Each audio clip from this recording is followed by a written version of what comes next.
So you want to do some redstone, but you don't know where to start? Maybe I can help.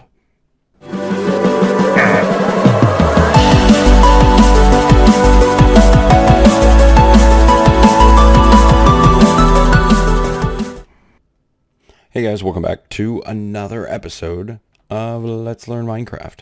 So today we're going to take a look at redstone, the different components, what to do with them, what they do, and how to make some of them.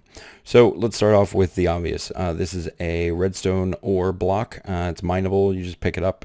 When you see it, use a pick, and you'll get some redstone dust. So redstone dust will be one of your primary building components. You'll use it in the crafting table a lot to build other things. And it also will carry a redstone signal. So redstone signals are created with torches, among other things. And torches will give you a 15 strength redstone signal. You'll be able to use that signal to power other devices, but we'll get into that a little bit later.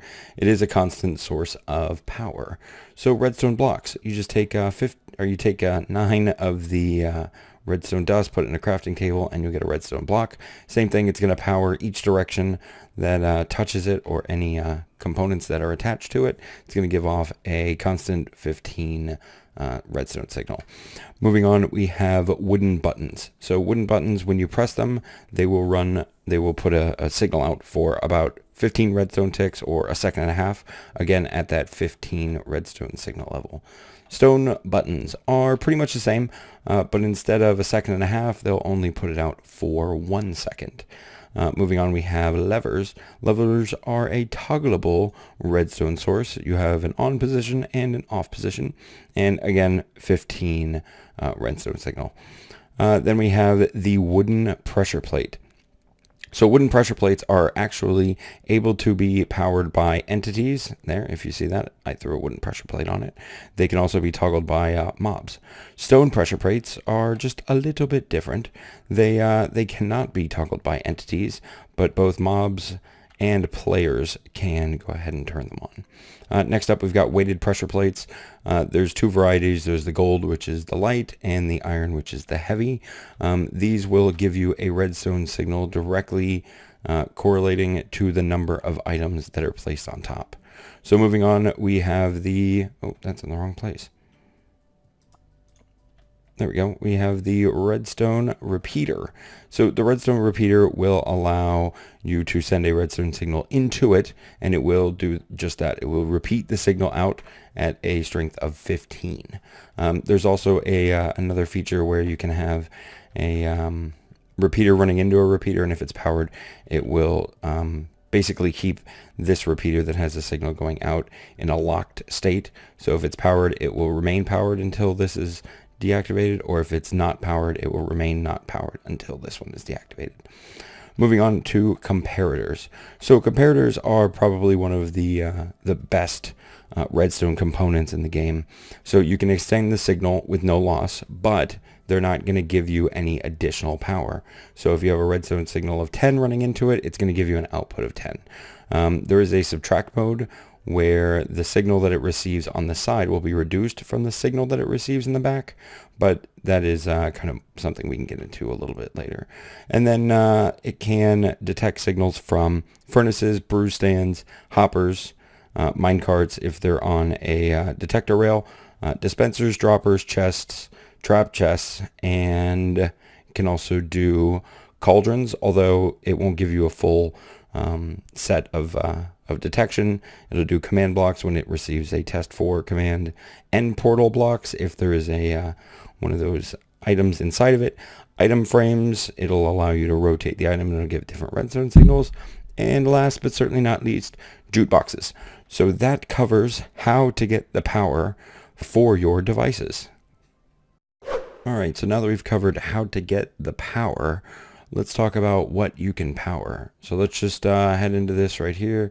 Grab some levers. We'll grab some buttons. Yeah, that should be fine. We only need levers and buttons. So doors. Doors can be powered with a redstone signal, and they can also be powered with pressure plates. So this is a pretty common use for doors.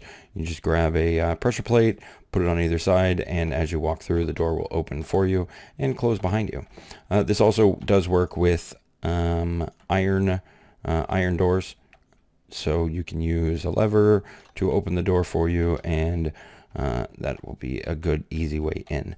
A better option, especially with iron doors, may be buttons, because that'll allow you to get inside of the room and close the door behind you. However, wooden buttons are preferred because the extra half second makes a big difference. And then we have the fence gate. Fence gates work the exact same way. You can just put a pressure plate down, and that will allow you to get in and out of the fence gate. So then the one item that we didn't talk about earlier are tripwire hooks. So tripwire hooks are a great way to power devices as you're walking by. You can do all sorts of things with them. Again, they'll go ahead and put out a redstone signal of 15 for the duration of the time you're actually standing on the tripwire itself, and you just need string to connect these up.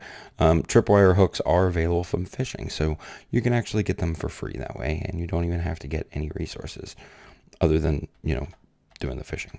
Okay, so then we've got trapdoors. Iron trapdoors and wooden trapdoors function the exact same way. You just click the button, and there you go.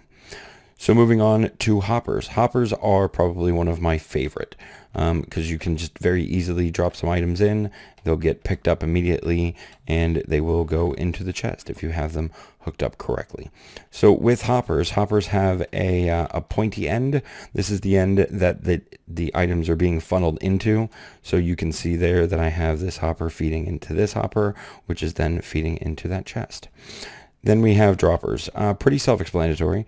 Droppers will drop an item, right? So do I have any more in there? I don't. So let's go ahead and put this back in.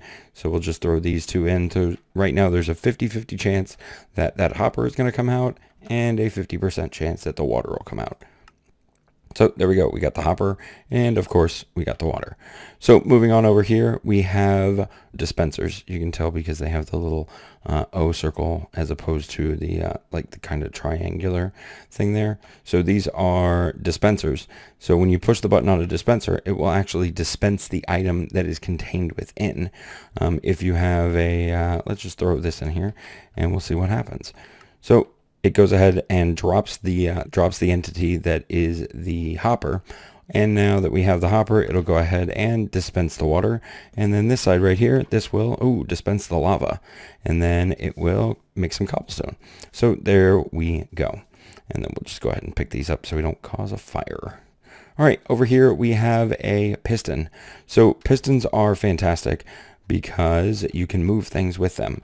Now, as you can see, that doesn't work because pistons generally cannot move items that are capable of containing an inventory. So right here you can see that the piston did in fact extend that wool block up one. And then over here we have sticky pistons. So sticky pistons will allow you to move the block, and then it will pull the block back with it. So that is a wonderful thing. And then over here we have daylight sensors. So daylight sensors have two modes. Day mode and night mode. You can see the night mode has the blue color, and the day mode has the gold color. So when it is in daylight mode, it'll put out a redstone signal whenever it is daytime, and if it's in night mode, it will put a redstone signal out when it's in nighttime. This is great if you want to have automatically powered lamps or something that come on at night, and you don't want them to be powered during the day. Cool. Well, that covers all of the basic items that are in here. This covers pretty much everything. Obviously, the doors are the same regardless of which type of door they are. And fence gates don't matter because if you've seen one fence gate, you've seen them all. So guys, that is going to do it for this episode. I do want to thank you a bunch for watching. If you enjoyed it or if you learned something, hit that like button and consider subscribing if you haven't already. So thanks for watching. I will see you guys next time. Have a great day. Bye.